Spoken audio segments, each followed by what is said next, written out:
सुरुवातीला निवेदन द्या, काय नक्की कशा संदर्भात बोलायचं आणि पुढे प्रश्न. मी बोलू. खरं तर पुणे महानगरपालिकेची आता सार्वत्रिक निवडणूक आहे. प्रभाग क्रमांकमध्ये अनेक मुवमेंट झाल्या, त्याचा इश्यू देखील झाला आणि याची एक खंत आहे की जो खोटा नरेटिव्ह पसरवला जातोय आणि मतदारांना गुमराह केलं जातंय ती स्थिती नाही आहे. म्हणून आजच्या प्रेसला मी इथे आलेलो आहोत. प्रभाग क्रमांक 9मध्ये भारतीय जनता पार्टीकडनं 47 उमेदवार इच्छुक होते. त्याच्यापैकी 4 जणांना उमेदवारी मिळणार हे निश्चित होतं आणि 4 जणांच्या उमेदवारीमध्ये कोणाला उमेदवारी द्यावी हा सर्वस्वी पक्षाचा निर्णय होता. त्यामध्ये लहू बालवडकर, मी स्वतः गणेश कळमकर, रोहिणीताई चिमटे आणि मयुरीताई कोकाटे या 4घांना उमेदवारी दिली गेली आणि जसं सांगितलं गेलं की अमोल बालवडकरांची उमेदवारी रद्द केली, त्यांच्यावर अन्याय केला. जर भारतीय जनता पार्टीने त्यांची 1.5 तास पूर्वी उमेदवारी रद्द केली असा जर मेसेज पास ऑन होत असेल तर आधी अर्धा तास प्रमोद निमाणांची उमेदवारी रद्द केली. ते राष्ट्रवादीचे निष्ठावंत होते. पूनमताई विधाते ह्या राष्ट्रवादी काँग्रेस पक्षाच्या घड्याळ चिन्हाच्या पुणे शहराच्या पदाधिकारी होत्या, इच्छुक उमेदवारी होत्या. त्यांनाही शेवटच्या अर्ध्या तासामध्ये एबी फॉर्म मिळाला नाही.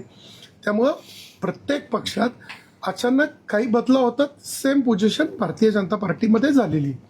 याच्यामध्ये वेगळं काही असं मोठं झालंय आणि कोणावर अन्याय झालाय असं मला वाटत नाही. जर अन्यायाचीच गोष्ट करायची असती तर महाराष्ट्रामध्ये जेव्हा एकनाथजी शिंदे साहेबांचं सरकार आलं त्यावेळी देवेंद्रजींनी अशी प्रेस घेऊन सांगितलं एकनाथजी शिंदे साहेब मुख्यमंत्री होत आहेत आणि मी सरकारमध्ये नसेल आणि सरकारला बाहेरून पाठिंबा असेल. नंतर अर्धा एक तासांनी पुन्हा प्रेस झाली तेव्हा ते उपमुख्यमंत्री झाले. ज्यावेळी पक्षाला जी गरज आहे त्यावेळी आपण त्या गरजेला उतरावं हे पक्षाचे संस्कार आहेत आणि त्याप्रमाणे सगळ्यांनी वागलं पाहिजे होतं अशी अपेक्षा आहे.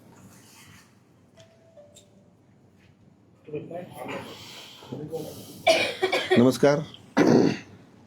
आता ज्या घडामोडी आमच्या प्रभाग क्रमांक 9मध्ये चाललेल्या आहेत त्या तुमच्या सर्वांच्या समोर आहेत. काय चाललंय काय नाही ह्याच्यामध्ये आत्ताच सांगितल्याप्रमाणे आमच्या पक्षाने ज्यांना ज्यांना उमेदवारी पाहिजे त्यांचे फॉर्म भरून मागितले होते, इच्छुक म्हणून मागितले होते. त्यावेळी 47-48 जणांनी फॉर्म दिले होते. त्याच्यामध्ये बरेचसे माजी नगरसेवक पण चालू होत. त्यावेळी त्यांनी पण इच्छुकता दर्शवलेली होती आणि नवीन सगळे पदाधिकारी, नवीन सगळे त्या तिथले ज्येष्ठ नेते असतील, ह्या सर्वांनी तिथं ते फॉर्म भरले होते. त्यापैकी 4 जणांना उमेदवारी पार्टीने डिक्लेअर केली.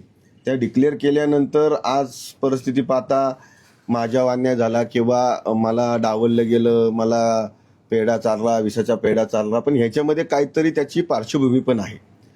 भारतीय जनता पार्टी ह्या पार्टीमध्ये ह्या गोष्टी चालत नाही. त्यांची मनमानी चालत नाही किंवा अटी ह्याच्यामध्ये चालत नाही. अट त्यांची काय होती त्यावेळेस सर्वांना माहितीच होतं की सगळीकडे सांगत होते की मी म्हणन ती मला आणि मी म्हणन ती तीन सीट द्यायची, मी सांगन त्यांनाच तिकीट द्यायचं आणि त्यानंतर मी निवडून आल्यानंतर भारतीय जनता पार्टीची सत्ता जर त्याच्यामध्ये आली तर मला महापौर किंवा स्टँडिंग कमिटीचं पद द्यायचं, असं त्यांची ती मागणी होती पक्षाकडे. म्हणजे हे पण फक्त आम्ही आता ऐकलेलं आहे आणि बऱ्याचशा ठिकाणी ही चर्चा चालू होती. पण भारतीय जनता पार्टी तुम्हाला माहिती आहे, आपल्या सर्वांना माहिती आहे की काय पुणे शहरामध्ये, महाराष्ट्रामध्ये किंवा देशामध्ये त्याचे ध्येय धोरणे हे वेगळे असतात. तिथं अटी चालत नाही, मनमानी चालत नाही. त्यामुळं काही गोष्टीमध्ये फेरबदल करावा लागला. माझ्यासारख्या सर्वसामान्य कुटुंबातील एक साध्या कार्यकर्त्यांना या ठिकाणी उमेदवारी मिळाली. उमेदवारी मिळाल्यानंतर आज जो सोशल मीडियाच्या माध्यमातून जो ड्राईव्ह चाललेला आहे की मला माझा घात झाला, हे झालं, मला अजितदादांनी हात दिला, ह्यांनी सोडलं, 1.5 वर्ष माझ्याबद्दल कटकारस्थान केलं, हे केलं. पण 1.5 वर्ष तुम्ही होता कुठं? 1.5 वर्ष तुम्ही पार्टीच्या कुठल्या कार्यक्रमाला म्हणा, पार्टीच्या कुठल्या योजना याच्यात त्यामध्ये कुठं दिसले नाही, कधी आले नाही. आणि काही गोष्टी, बऱ्याचशा गोष्टी याच्यामध्ये पक्ष नेते, पक्षाची शिस्त याच्यामध्ये न राहिल्यामुळे पण झाल्या असाव्यात. याबद्दल जास्त आम्हाला बोलायचं नाही. आता आमची निवडणूक प्रभाग क्रमांक 9 ही विकासावरती होणार आहे. आज आम्ही जो त्या भागामध्ये ब्ल्यूप्रिंट करतो किंवा विकासाचे जे मुद्दे घेऊन मतदारांच्या समोर जातोय त्याच्यावरती ती निवडणूक आम्ही लोकांना कन्व्हिन्स करतोय की सांगतोय की आम्हाला जे जे बानेर, बालेवाडी, सुतारवाडी, पाषाण, सोमेश्वरवाडी या भागामध्ये जे जे प्रकल्प राहिलेले आहेत, काही गोष्टींमुळे जे जे प्रकल्प अडलेले आहेत, जे यायच्यात ते थांबलेले आहेत, अशा गोष्टींसाठी राज्याचे मुख्यमंत्री देवेंद्र फडणवीस साहेब असतील किंवा आपले खासदार केंद्रीय राज्यमंत्री मुरलीधरांना मोहोळ असतील, कॅबिनेट मंत्री चंद्रकांतदादा पाटील असतील, यांच्या माध्यमातून जास्तीत जास्त फंड आणून कसा आपल्या भागाचा विकास करता येईल आणि राहिलेले प्रकल्प, पायलट प्रोजेक्ट भारतीय जनता पार्टीच्या नगरसेवकांच्या माध्यमातून कसा प्रभाग क्रमांक 9 म्हणजे बानेर, बालेवाडी, सुतारवाडी, पाषाण, सोमेश्वरवाडी, सूस, म्हाळुंगे ही नव्याने 2 गावं जोडलेली यामध्ये आणता येईल आणि तिथले जे प्रश्न आहेत ते त्या ठिकाणी आम्ही मिटू या विकासाच्या मुद्द्यावरती आमची निवडणूक आहे. आम्ही जनतेसमोर विकासाच्या गोष्टी घेऊन जातोय, मूलभूत प्रश्नावरची घेऊन जातोय. बाकीच्या ह्या गोष्टी ज्या आहेत त्या चालावं, त्यांनी सांगावं की मी बाबा गेल्या 8 वर्षामध्ये 9 वर्षामध्ये ह्या भागासाठी काय काय कामं केल्यात, कुठल्या कुठल्या गोष्टी आणल्यात. स्थानिक आमदार असतील पूर्वीच्या किंवा चालू आमदार असतील, त्या भागातले चालू खासदार असतील किंवा पुणे महानगरपालिकेच्या माध्यमातून कुठले प्रकल्प या पूर्वीच्या प्रभाग क्रमांक 9 मध्ये मी केल्यात हे सांगावं आणि पुढे मी काय करणार हे सांगावं आणि मग जनतेसमोर येऊन तुमच्या समोर येऊन ही निवडणूक लढावी.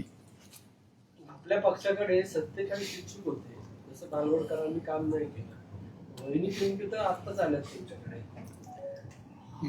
नाही, रोहिणीताई चिमटे यांचा जो काही सर्वे प्रत्येक शहरामध्ये प्रत्येक प्रभागाचा एक सर्वे झाला. सायकर पण बसले, मग स्वप्नाली सायकर ताईंनी काम नाही केलं. आता बालवडकरांचं सोडून टाकू. विचारावं लागेल इथंच आहेत ते विकासाची कामं केली का? नाही, आमचं तर ते त्यांच्या फक्त ते बोलल्यामुळे जी कामं केलीत ते दाखवावं. आमचं म्हणणं काय, जी कामं केलीत 5-7 वर्षामध्ये माझा मुद्दा काय आणि जी कामं पुढे करणार सायकरांनी कामं केली नाहीत का?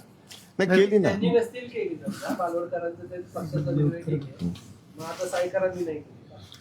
मुळामध्ये हा प्रभाग ज्यावेळी 4चा होता त्यावेळी या प्रभागामध्ये एक ओबीसी महिला, ओपन महिला पूर्वीचा आणि 2 ओपन पुरुषचा प्रभाग होता. आता एक रिझर्वेशन असं आलं की ST रिझर्वेशन आलं आणि दुसरं ओबीसी पुरुष आलं. शेवटी ST रिझर्वेशनमध्ये सायकरताई उभे राहू शकत नव्हत्या आणि त्यांचं काम उजवंच होतं, ते कोणी नाकारत नाही, प्रभाग क्रमांक 9 मध्ये कोणी नाकारलेलं आहे. तर ST रिझर्वेशन कॅटेगरी आल्यामुळं ती उमेदवार त्या पद्धतीने चिमटेताई आला. भारतीय जनता पार्टीकडं त्या लेवलचा कॅन्डिडेट हवा होता आणि सर्वेमध्ये त्या दिसल्या आणि त्यांनी पक्षामध्ये उमेदवारीची इच्छा व्यक्त केली, पक्षाने त्यांना उमेदवारी दिली. निष्ठा महत्वाची का सर्वे महत्वाचा? निष्ठा कुठं तुटलीच गेली नाही, कारण निष्ठा तुटताना चिमटे ताई ह्या ST कॅन्डिडेट होत्या, तिथं निष्ठेचा प्रश्न येत नाही. निष्ठा अशी आहे की आमच्याकडे पण 2 STचे उमेदवार होते, पण ह्यांना उमेदवारी दिल्यानंतर ते थांबले, पक्षाच्या यंत्रणेत सहभागी झाले, कामं करतात ना ते. पण असं नाही की त्या अपक्ष उभे राहिल्या किंवा दुसऱ्या पक्षामध्ये गेल्या. विधानसभेच्या वेळेस सुद्धा त्यांचा जो रोष आहे, त्यांचा राग आहे तो दिसला होता. त्यांनी मागच्या वेळेस सुद्धा चंद्रकांत पाटील त्यांच्यावर बोलले होते. यंदा पण पुन्हा तेच झालं असं वाटत नाही का तुम्हाला? कारण तेव्हाही तीच मागणी होती, आताही तीच मागणी होती. याला मग कोण जबाबदारी नेते? नाही, विषय असा आहे, विधानसभेला उमेदवारी हवी होती तर ते स्वतः पक्षात 2015 साली आले. 2017च्या निवडणुकीमध्ये आमचे प्रकाशतात्या बालवडकर जे सिनियर नेते आहेत, म्हणजे जवळपास 30-35 वर्षाचं काम त्यांचं भारतीय जनता पार्टीमध्ये आहे, तो त्यांनाही डावललं तर ते पक्षाच्या रचनेत आहेत, रचनेत राहिले. अमोल बालवडकरांना 2017ला भारतीय जनता पार्टीने संधी दिली, परंतु ती संधी दिल्यानंतर त्यांना स्पीडनी काही पदं हवी होती. मग आता विधानसभेच्या निवडणुकीत पण त्यांनी काही मुवमेंट केल्या, जसं की पहिलं त्या सुप्रियाताई सुळेंच्या संपर्कात आल्या, गाडीमध्ये भारतीय जनता पार्टीचा नेता कोण बसलाय त्याचे व्हिडिओज आहेत. तर ते तुम्हीच दाखवलं की अमोल बालवडकर आहेत का. त्यानंतर उद्धव ठाकरेजींच्या बंगल्यावरती कोण भारतीय जनता पार्टीचा नगरसेवक गिरट्या मारतोय आणि त्यांची महत्वाकांक्षा होती की मला आत्ता आमदारकी पाहिजे. आमदारकी नाही मिळाली, मला आता तिकीट द्या, मला महापौर पाहिजे. शेवटी भारतीय जनता पार्टीत त्यांनी ज्यावेळी जो मेसेज दिला की प्रभाग क्रमांक 9 चारही नगरसेवक माझ्या जीवावर निवडून आलेत, प्रभाग क्रमांक 9चा नेता नगरसेवक निवडून आणणारा मी आहे, आणि ज्यावेळी भारतीय जनता पार्टीला किंवा त्या कार्यकर्त्याला ललकारलं जातं त्यावेळी भारतीय जनता पार्टी हा कार्यकर्त्याचा पक्ष आहे, हा कोणी मालकी असलेल्या नेत्याचा पक्ष नाहीये. कोणी मालकी दाखवायला गेलं तर भारतीय जनता पार्टी काही निर्णय घेते आणि त्या माध्यमातून हा निर्णय झाला असावा. म्हणजे फक्त पदाच्या लोभापोटीच अमोल बालवडकरांनी हे पाऊल उचललं असं तुम्हाला म्हणायचंय? हा निश्चितपणे आमदारकीला का उचललं त्यांनी, आमदारकीला पाऊल उचलण्याचं कारण काय? म्हणजे याची तयारी तेव्हापासून सुरू झाली होती. अशा बातम्या तुम्ही पण दिल्या की त्यावेळी कोणतरी गाडीत फिरतंय सुप्रियाताई सुळेंच्या, कोणतरी मातोश्रीवर जातंय, संजयजी राऊतांच्या राऊत साहेबांच्या कॉन्टॅक्टमध्ये. मग ही गोष्ट त्याच्यासाठीच होती. थेट आरोप करत असं तुमचा, तुम्ही म्हणला की महापौर त्यांना पद पाहिजे अशा चर्चा ऐकून स्टँडिंग हवी, त्यांना 3 परत आणखी सीट त्यांच्या मनासारख्या हव्या, म्हणजे तुम्ही ऐकले चर्चा असं तुम्ही सांगता, तुम्ही बातम्या दिलं सांगता, थेट तुमचा आरोप आहे का अमोल बालवडकर? निश्चितपणे आरोपच आहे ना. निश्चितपणे मीच 3 नगरसेवक 4 नगरसेवक निवडून आणले, माझ्याच जीवावर येते. तर भारतीय जनता पार्टी हा पक्ष कार्यकर्त्यांचा पक्ष आहे. शेवटी उद्या आम्हाला सांगितलं असतं थांबा, आम्ही थांबलो असतो. कोणी सायकरजींना संधी मिळाली नाही कारण तिथं रिझर्वेशन आलं. रिझर्वेशनची सीट नसती तर निश्चितपणे स्वप्नालीताई सायकरच उमेदवार असत्या. त्यानं छत्रपती शिवाजी महाराज स्मारक प्रायोरिटीने केलं, पानेरमध्ये शौचालय केलं, 2 गार्डन झाली, सावरकर उद्यानची जागा त्यानं निर्माण केली, ज्योती कळमकरांच्या माध्यमातून गणराज चौक ते हायवेचा रस्ता झाला, जय भवानी उद्यानमध्ये शौचालय झालं, पाषाणची स्मशानभूमी झाली. सांगण्यासारखी खूप कामं आहेत. तसं बालेवाडीमधनं अमोलजी होते तर बालेवाडीचा मुख्य रस्ता प्रलंबित होता, कसपटे वस्तीचा रस्ता प्रलंबित आहे, ज्युपिटर हॉस्पिटल ते लक्ष्मी माता मंदिराचा रस्ता प्रलंबित होता. म्हणजे काही ठिकाणी कामं होत होती, काही ठिकाणी कामं होत नव्हती. परत दुर्दैव असं आलं 2017 ते 22ची टर्म मिळाली, पहिले 3 वर्ष काम करण्याची संधी मिळाली, 2 वर्ष कोविडमध्ये गेले. कारण पुण्यात माझ्या माहितीनुसार 9 मार्च 2020ला पुण्यामध्ये कोविडचा पहिला पेशंट सापडला, 21 एप्रिल 2020ला पहिला जनता कर्फ्यू आला, 24 एप्रिल 2020ला पहिला 21 दिवसाचा लॉकडाऊन झाला. म्हणजे 17 ते 20चीच टर्म मिळाली. 2 वर्ष तर आपण सगळ्यांनी पाहिलंय. एका पत्रकाराचा मृत्यू आला, त्यांना ॲम्ब्युलन्स उपलब्ध आली नाही, परिस्थिती भयानकच होती. त्या परिस्थितीमध्ये भारतीय जनता पार्टीचा कार्यकर्ता रस्त्यावर येऊन अन्नछत्र सुरू करत होता, डेटॉल साबण देत होता, मास्क उपलब्ध करून नागरिकांना देत होता, सफाई कर्मचाऱ्यांना पासेस उपलब्ध करून प्रभागाची स्वच्छतेवर लक्ष ठेवत होता. त्यामुळे टर्म 3 वर्षाचीच होती. आणि त्या टर्ममध्ये स्ट्राईक रेट पहा तुम्ही. माझं मीडियाला आव्हान आहे, तुम्ही या ना प्रभाग क्रमांक 9मध्ये. सायकरताईंनी काही कामं केली, ज्योती कळमकरांनी काही कामं केली, आणि याच्यातनं चित्र दिसेल की विकास कुठं होत होता आणि त्यानुसार निश्चितपणे तिकीट मिळाली. 4चा जो प्रभाग होता एकाच कामाला 4ही नगरसेवक पत्र द्यायचे आणि प्रत्येक जण आपला दावा द्यायचा मी केलं. मग असं कसं म्हणजे विभाग वाटून घेतले होते का? नाही त्यांच्या तिकडचीच नाही शक्य. बघा, भौगोलिकरित्या ज्या भागातनं आपण ज्या जागेमध्ये जिथं आपलं घर असतं त्या घराच्या जवळपासचा एरिया ऑफकोर्स तिथल्या भागातला तो नगरसेवक करतो ज्याचा भाग आहे. आणि भौगोलिकरित्या मोठा भाग असल्यामुळे आणि बालेवाडीचा नगरसेवक अमोलजी असल्यामुळे ऑफकोर्स त्यांचं लक्ष त्या भागावर होतं आणि ते करत होते. आत्ता विकास कामांच्या बाबतीत बोलायचं झालं तर आमच्याकडे 21 स्मार्ट सिटीचे प्रोजेक्ट्स पूर्ण आले. 2017 ते 22च्या टर्ममध्ये आले. 22 ते 25 प्रशासनाने त्याचं लोकार्पण नाही केलं. म्हणजे एवढे प्रकल्प पूर्ण होऊन धुळखात पडत होते. त्याची जबाबदारी तुम्ही लोकप्रतिनिधींवर कशी टाकणार? त्यांनी इच्छा व्यक्त केली म्हणून त्यांना हे परिणाम भोगावे लागले असं तुमचं म्हणणं आहे. किंवा भाजपमध्ये इच्छा व्यक्त करायची का नाही कार्यकर्ते? भारतीय जनता पार्टीमध्ये चौकटीत राहून इच्छा सगळ्या व्यक्त करायच्या. भारतीय जनता पार्टीमध्ये कार्यकर्ता म्हणून चौकटीचं काम करायचं, भारतीय जनता पार्टीचे मालक व्हायला गेले तर भारतीय जनता पार्टीचा जो वोटर आहे, भारतीय जनता पार्टीवर प्रेम करणारा जो मतदार आहे, त्या मतदाराला भारतीय जनता पार्टी कार्यकर्त्यांचा पक्ष म्हणून पाहिला जातो, तो मालकी असलेला पक्ष म्हणून पाहिला जात नाही. कोणी मालक होऊन हुकुमशा करत असेल, मी आलो सगळे नगरसेवक भारतीय जनता पार्टी, मी गेलो भारतीय जनता पार्टीचं पानिपत, तुम्ही आम्हाला ललकारा, मतदार राजाला ललकारू नका, कारण तो तुम्हाला मोठा करत असतो. अमोल बालवडकर हुकुमशाही करतायत असं वाटत होतं मला. असं तर त्यांच्या टोनमध्ये तुम्ही जर पाहिलं तर आत्ता परवाचीच एक सभा झाली, भारतीय जनता पार्टीच्या नेत्यांनी प्रभागात येऊन दाखवा, प्रचार करून दाखवा, या 4 जणांचा प्रचार कसा होतो, ह्या टोनवरनं तुम्हाला काय वाटतंय असं मला माझाच प्रतिप्रश्न आहे. पण मी ते आव्हान स्वीकारते का, तुम्ही सभा घेणार आहे का? आम्ही आव्हान ते आमचा ज्यावेळी प्रचाराचा नारळ वाढवायचा होता त्याच दिवशी आम्ही ते आव्हान स्वीकारलं. ते आव्हान असं स्वीकारलं, प्रचाराचा नारळ वाढवायला 3-4 हजार नागरिक आले. त्यावेळी आम्ही कुठल्याही नेत्याला निमंत्रित करत होतो की बाबा नेता आलाय, नारळ फोडला आणि प्रचार सुरुवात झाला. पण ज्यावेळी कार्यकर्त्याला ललकारलं जातं त्यावेळी प्रचाराचा नारळ हा कार्यकर्त्यांनी फोडला आणि कार्यकर्त्यांनी संकल्प केला की भारतीय जनता पार्टीचा कार्यकर्ता काय असतो, मतदाराने संकल्प केला की ही पार्टी ही लोकशाही जिवंत ठेवणारी पार्टी आहे, ही पार्टी कार्यकर्त्याची पार्टी आहे आणि या पार्टीचा मालक कोणी नाही, आम्ही 4 नगरसेवक निवडून देऊ. 1.5 वर्षापूर्वी मला तर मग तुम्हाला फरक काय पडला? त्यांनी किती आरोप करू द्या, तुम्ही जर विकासाच्या मुद्द्यावर लढत आहात तर त्यांनी आरोप केला, तुम्ही ते दुर्लक्षित. निश्चितच आमचं म्हणणं तेच आहे की विकासाच्याच मुद्द्यावर झालं पाहिजे. त्यांना जे टेन्युअर मिळालेलं आहे त्यांनी त्या टेन्युअर मधलं त्यांचं काम दाखवावं. आमचे पण नगरसेवक आहेत आमच्या बरोबर जे आहेत तेही त्यांचं ते काम दाखवू. विकासाच्याच मुद्द्यावर लढलं पाहिजे. अन्याय अत्याचार ह्या गोष्टी ह्या म्हणजे राजकारणात ह्या नसतात.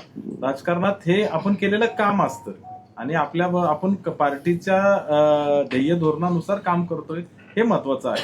गणेशजी, त्यांचं असं म्हणणं होतं 1.5 वर्षापूर्वी मला पेढा चालला पण त्या पेढ्यामध्ये विष होतं म्हणून. 1.5 वर्षापूर्वी असं काय त्यांना आश्वासन दिलं होतं का पक्षात? नाही, पेढा चारला असेल त्याच्यात विष जर असतं तर त्याचे परिणाम त्याच वेळी झाले असते, कारण त्या विषाला पण काही टाइम पिरियड असेल. आमचा मुद्दा एक आहे, आम्ही भारतीय जनता पार्टीनी महाराष्ट्रामध्ये देवेंद्रजींच्या माध्यमातनं पुण्यात मेट्रो आली, 24/7ची योजना पाण्याची आली, MNGLचे गॅस कनेक्शन 35,000 घरामध्ये गेलेत, स्मार्ट सिटीचे प्रोजेक्ट्स आलेत. ही निवडणूक देवेंद्रजी फडणवीस साहेब, नरेंद्रजी मोदी साहेब यांच्या विचारातनं पुण्याच्या विकासाची निवडणूक आहे. आमच्या मतदार राजाला माहिती आहे की मत देवेंद्रजींना द्यायचंय की मत राष्ट्रवादीच्या घड्याळाला देऊन अजितदादांना द्यायचंय. शेवटी 4 उमेदवार पहा, आम्ही जे आहोत ते पहा आणि समोर अजितदादाचा वादा, दादा का वादावाले उमेदवार पहा, त्यांच्यावर असलेले गुन्हे पहा, त्यांच्यावर कलम पहा, त्यांची हाणामारी पहा, तुम्ही दाखवताय, आम्ही पाहतोय आणि जनता पाहते. त्यामुळं प्रभाग क्रमांक 9च्या मतदार राजांनी पक्का संकल्प केलाय. ज्यानं मेट्रो आणली, ज्यानं MNGL आणलंय, ज्यानं 24/7ची योजना आणलीत, ज्यानं या परिसरामध्ये स्मार्ट सिटीच्या माध्यमातून 21 प्रकल्प आणलेत, ज्यानं हायवेचे 2 सर्व्हिस रस्ते परमनंट सिमेंट कॉन्क्रीट करण्याचं फंड्स आणलेत, ज्यानं सदानंद हॉटेल मुख्य रस्त्यावरचं ट्रॅफिक जे जाम होतं त्याला मिसिंग लिंक ओपन करण्यासाठी लँड ॲक्विजिशनमध्ये फंड आणलेत, ज्यानं एक अंडरपास आहे जो सदानंदचा आहे, दुसरा ननावरे वस्तीचा आहे. तर आदरणीय नितीनजी गडकरी साहेब यांच्या माध्यमातून इथे पॅरलल 3 अंडरपास आलेत. म्हणजे बिटवाईज चौकात आलाय, एक दुसरा मर्सडीज बेंच बंट्रा भवनच्या तिथं येतोय आणि 3रा अंडरपास मिटकॉनच्या तिथं येतोय. म्हणजे विकासाचा अजेंडा ज्या देवेंद्रजी फडणवीस साहेब असतील, आदरणीय मुरलीधरांना मोहोळ असतील, आदरणीय चंद्रकांतदादा पाटील असतील, यानं जो विकासाचा अजेंडा ठेवलाय तो पूर्ण करण्यासाठी आम्ही नगरसेवक झाल्यावर कटिबद्ध राहू.